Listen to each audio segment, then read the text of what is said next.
Howdy, howdy. This is Portland Stew back with Rose City Sorcery. We got a game here from day 2 of SorceryCon Limited Championship. This is round 2. Sam in the bottom playing Spellslinger, our local hero, versus a Necro on top, played by Michael, and gets the sold out cemetery on the starting site. That's a pretty strong start for Necro. This was a draft, an 8-person draft pod with a single elimination bracket, and then the single winner of each pod makes it on to the final top 8 for the limited championship. So Sam looks to have a Earth Fire deck going here. Played a Basic Valley turn 1, and then a Desert Bloom turn 2 with no play off the Desert Bloom. We can see in Sam's hand a one-shot wizard, which will be nice for clearing out a skeleton, but not the best card to have around. And yeah, the Necro has the sold out cemetery, so every time he generates a skeleton, if there's already a skeleton there, he can push the one that's already there one step.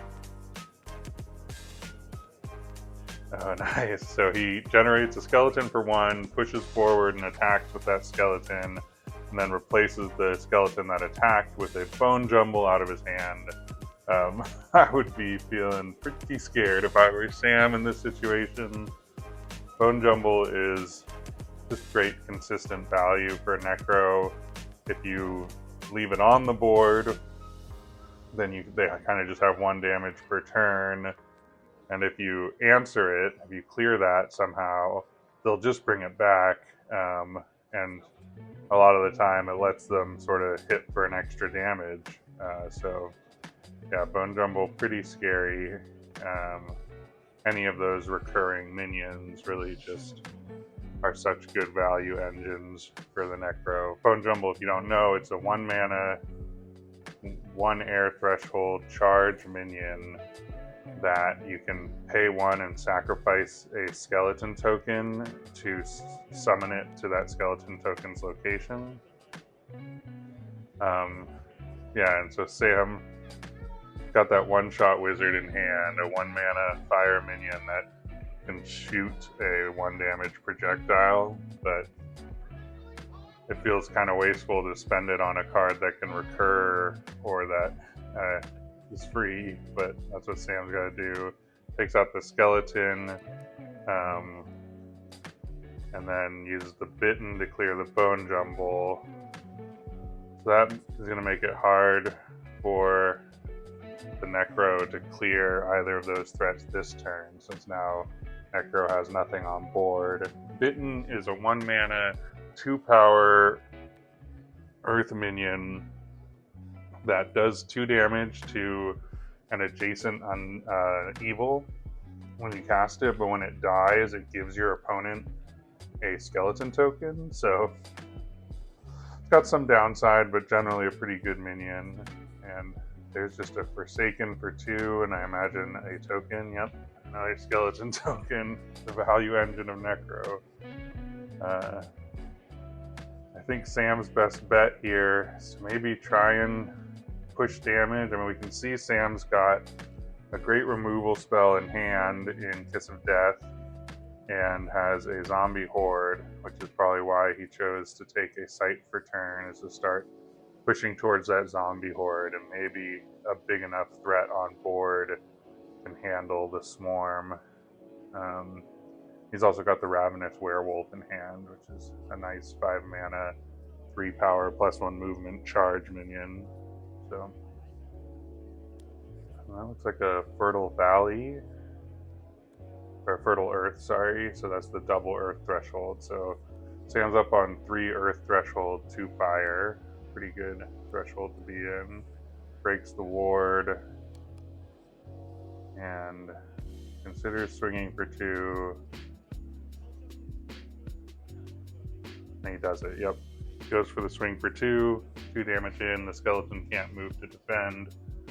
That's good, but Sam's got 4 damage coming his way next turn. Plays out a Hellhound, which will can trade out the Hellhound for the Forsaken if Michael chooses to attack. But those 1-for-1 trades really start to feel not so good against a Necro who's got free rectangles. Not free, but infinite 1-power minions. It's a matter of time. So it's a tempo game here, and we'll see what Sam can pull off. Michael debates long and hard about what to draw for turn, and it looks like they settled on sight. So probably working towards a larger play.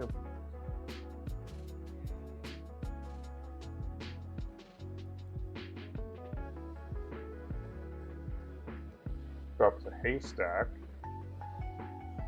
I wonder if Michael might be in a tough situation in terms of threshold.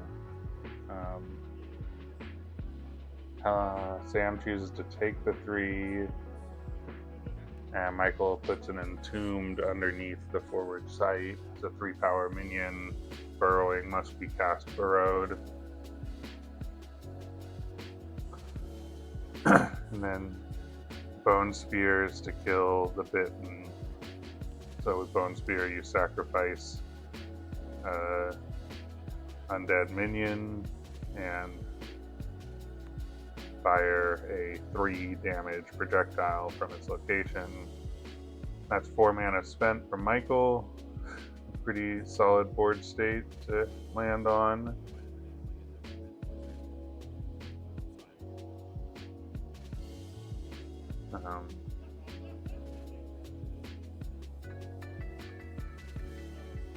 Sam, I think, seriously considering just going for that 5th site right now to rush out the zombie horde. My 2 cents is I wouldn't do it. I would pull my spell, because this is such a value competition, but he goes for this site. And it's a open grave, which kind of hurts because you want to take that skeleton off of the open grave, but you can't. And yeah, Sam's sitting in a tough spot.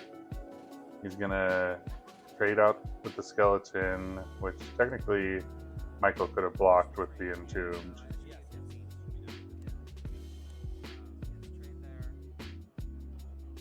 But chooses not to block with the Entombed.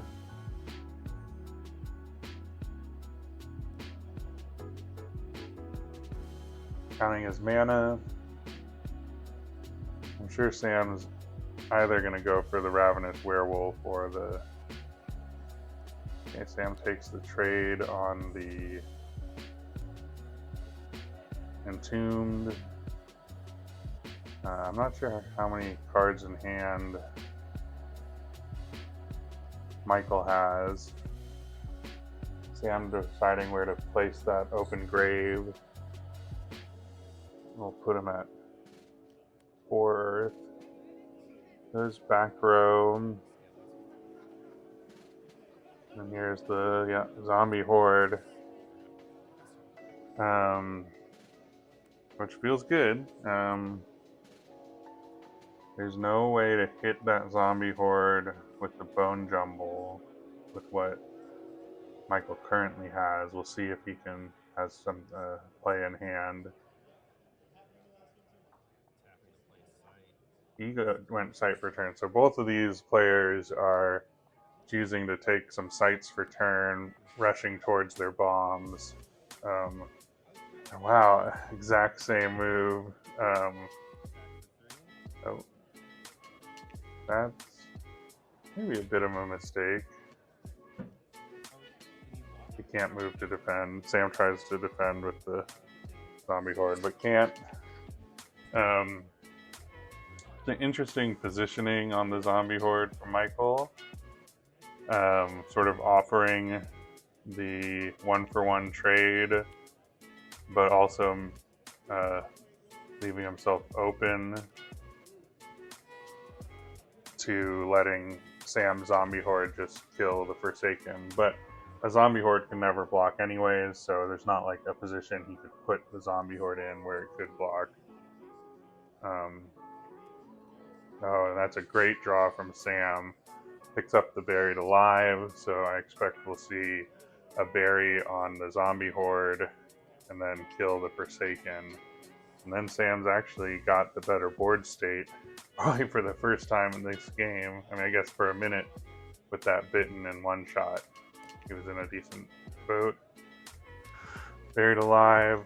Oh, and he goes for to push damage instead. Sam deciding this is a race, which is not a terrible decision. He knows he's got the Ravenous Werewolf in hand, so he can always sneak in an extra 3 damage. He does put himself in range of some Bone Jumble shenanigans now, but I don't think there's enough of it to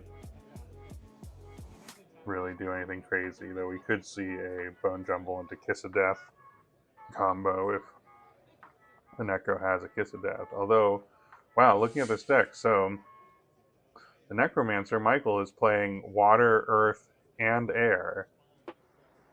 That's a pretty bold choice. Makes me think that he's probably strongly in Earth and trying to stick to those single threshold Air and Water cards, or maybe some double thresholds that are high mana cost when you think he'll probably have hit that critical mass. But who knows? That's a 3-color deck is often hard to pilot, but with the Necro, you've always got something to do on your turn, so there's something to be said for that. Plays out a Guardian Angel, which can't actually fly to a weaker minion to ward it, though I do believe it would be forced to attempt to fly to a weaker minion. But maybe if it can't ward, it's not forced to do it. And then, yeah, yield, play a skeleton to push your skeleton forward, and then attack move. Yeah, and here we see if Sam had just taken out the Forsaken on his turn, he'd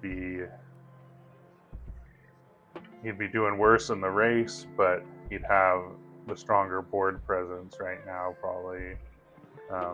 But also makes a lot of sense what he chose to do. Noticing that the Necromancer's probably going to win in the long game, you just got to push your damage. But now that Guardian Angel can jump block anywhere the zombie horde can attack. But if Sam can clear a threat or two on his side, it's good. It almost looked like Sam just drew a Flayer. And the sight, he tapped for a sight on his last turn, and I caught a little glimpse of it, and it looks like a vast desert, which could clear the skeleton, or the other skeleton. Could clear either skeleton, depending on where it's placed. Oh yeah, and that's definitely a Flayer in hand. So I think Sam's trying to think if there's some way he can use the desert with the Flayer to clear that Forsaken. Which doesn't look likely. So I think I heard Sam asking for card count off of Michael. We can't see Michael's cards in hand, but Michael's down on cards, which I think he should be, because he started with one less card, although he took the draw, and he took a sight for turn, I think the same number of times as Sam. So I bet they're sitting at roughly the same card count in hand. Sam thinking long and hard about this play, and understandably so. I think you got to do the Flayer. He's probably debating whether to put the Flayer on top of the Forsaken to sort of set up being able to trade it out 1-for-1 with the Forsaken. If you don't put it right on top, the Forsaken's going to be able to attack somewhere that the Flayer can't block. But, you know, in a world with Kiss of Death, it's pretty dangerous to drop your minion on top of an undead. that said, Kiss of Death is 2 air threshold, so I'm pretty sure it's 2 air threshold, so there is that small element of safety in Sam's calculations right now.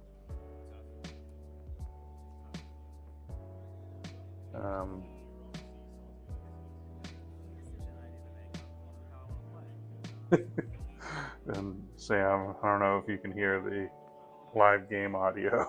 Sam just saying, trying to decide how I'm going to play.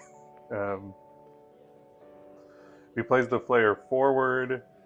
Like if he were to play down the desert first forward and then the Flayer, oh, no, he's going to attempt to attack here for 3. Did not expect that. He's going to let the Forsaken hit him again.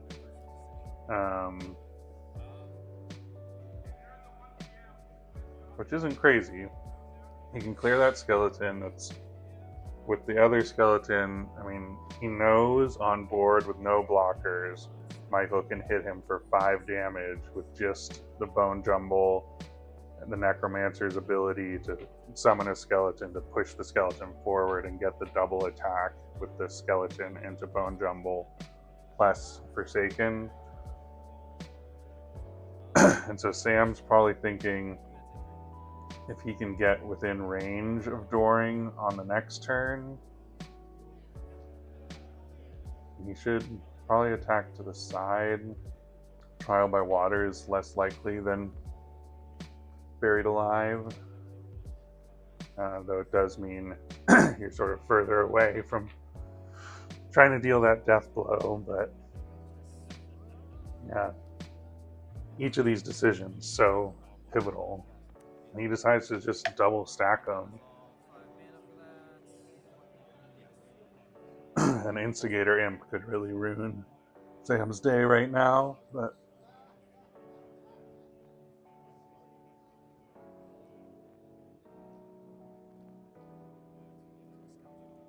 he attacks into the skeleton. Maybe that wasn't a Vast Desert Man? It is a Vast Desert. That, I don't know the calculation on that. Maybe Sam thinks he's preventing the Bone Jumble shenanigan by doing that. I'm not sure. It's also been a long week already. You know, the day before this, we all played 6 games, and this is, you know, I remember I was in a different pod, but the round of 64 draft was by far the most intense draft I've ever been a part of. Everyone, you can tell, is thinking their hardest, trying to put the best game forward they can.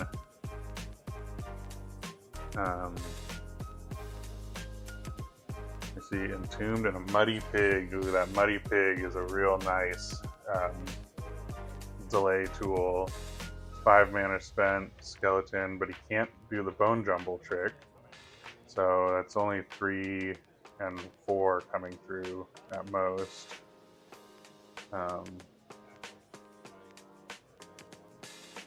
So, yeah, it doesn't. I mean, Sam. 1, 2, 3, 4, 5, 6. So that's, I'm pretty sure, an illegal move. Michael spent 2, 4. Oh no, Michael had 1 mana left. Never mind. My bad on that. I thought the pigs was 3, but the pigs I think is 2, as is the Entombed.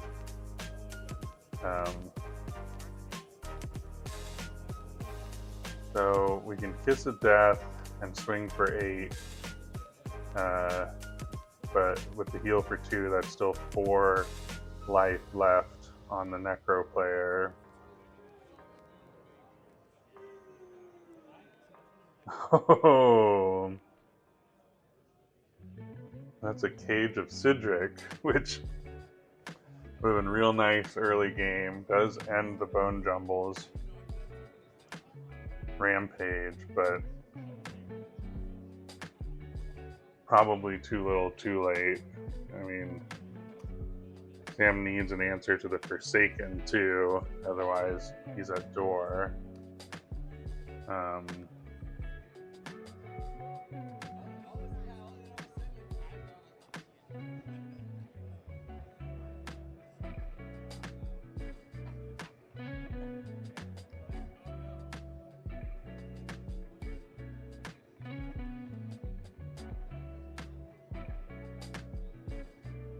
Imagine Sam's sort of scraping the barrel for plays to make here.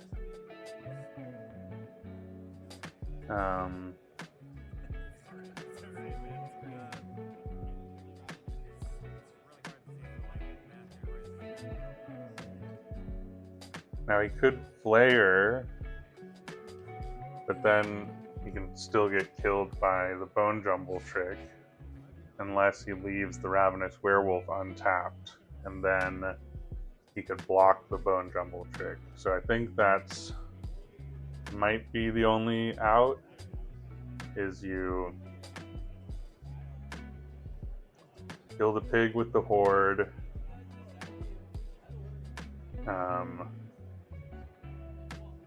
tap for a sight, kill one skeleton with your Vast Desert, the back row one, play Flayer on top of a Forsaken. You take 1 damage, so you've got 1 life point left. Oh, no. Sam's doing something different. So Sam's going to door next turn. I think basically guaranteed. And just deciding to see if he can survive on door and get in the door on his opponent the turn following, which I think is a pretty viable approach as well.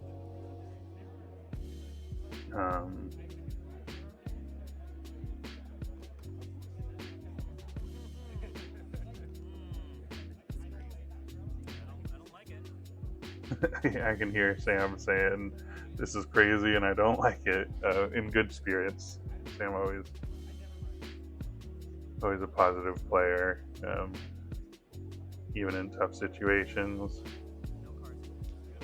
Oh, and Necro has no cards in hand, so this is not unreasonable. Yeah, Sam steps aside to dodge, and I bet he's about to throw out the cage, which effectively ends the bone jumble for the foreseeable future.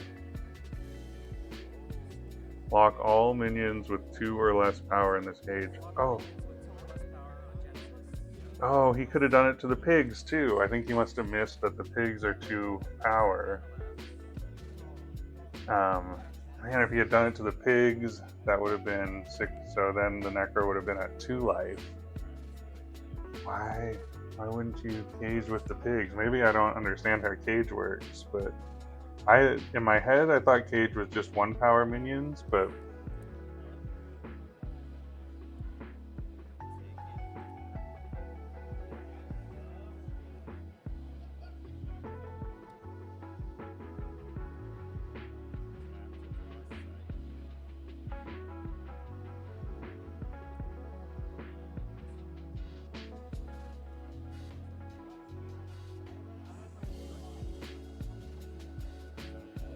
yeah, the cage could have grabbed the pigs and disabled them.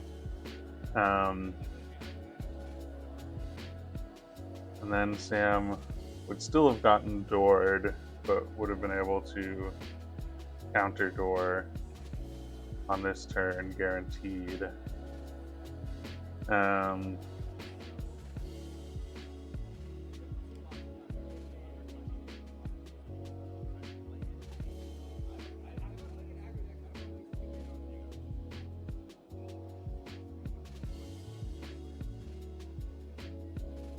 It seems like Michael's debating whether or not to put out that zombie horde.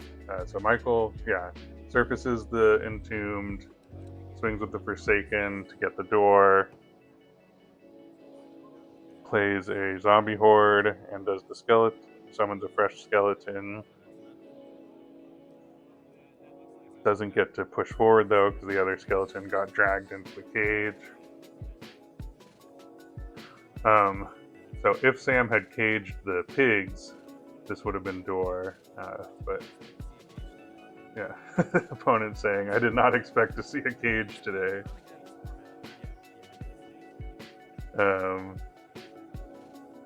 But now Sam basically can't play the player anywhere, to be honest. Oh, but he does draw the gift.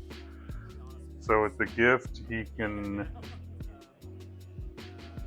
got, oh, he's so close. So with the gift, he could either kill the zombie horde without losing his zombie horde, or he could kill the zombie horde with the werewolf and have 5 more damage. Or he could door. I guess he could gift and door and hope to draw something. Oh, he's got the Kiss of Death too. So if he Kiss of Death, gift. Yeah, it's so close. I mean, this is a really well played game. Obviously, that the pig not getting caged is a bummer. That would have been a big swing. But who's to say if it would have made the difference?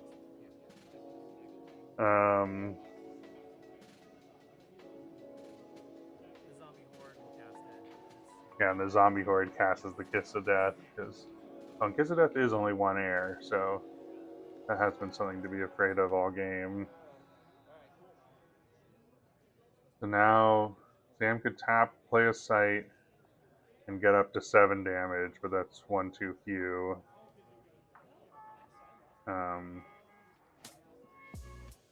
Nothing's in range of hitting him right now. So Sam's just going to go for the door.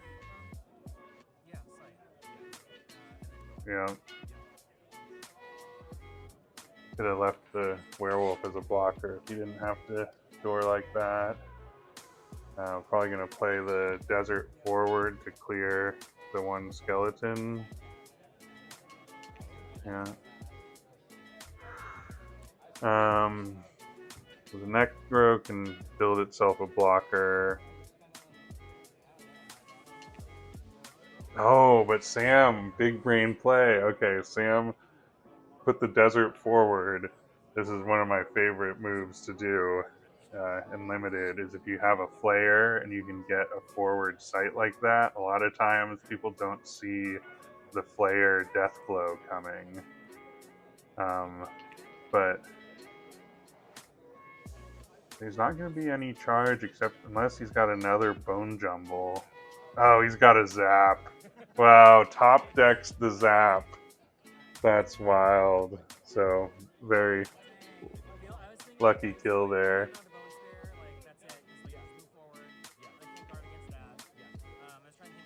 So, really interesting game. Very well played by both sides.